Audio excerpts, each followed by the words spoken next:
இன்னைக்கு நம்ம முச்சை உருண்டை பார்க்கலாம்.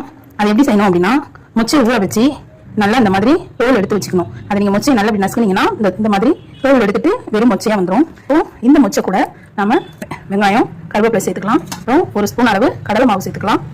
சால்ட்டு சேர்த்துக்கலாம். நல்லா பிசைஞ்சு எடுத்துடலாம். தண்ணி ஊற்ற வேண்டாம். இதுக்கு இந்த மொச்சையில ஈரப்பதம் இருக்கும். அதனால இதை நல்லா பிசைஞ்சிக்கலாம்.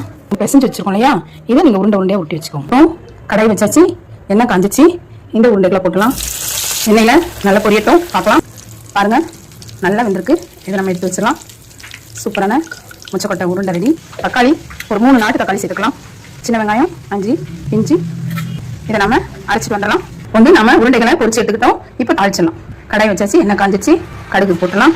கடலைப்பருப்பு சேர்த்துலாம். வச்சு வச்சிருந்தோம் இல்லையா, அந்த தக்காளி விழுது இதில் சேர்த்துலாம். குழம்பு மிளகாத்தூள் சேர்த்துலாம். நல்லா பொரிக்கட்டும். நம்ம வச்சிருந்தோம் இல்லையா, இந்த உருண்டைகளை சூப்பரான முச்சை உருண்டைகள் ரெடி.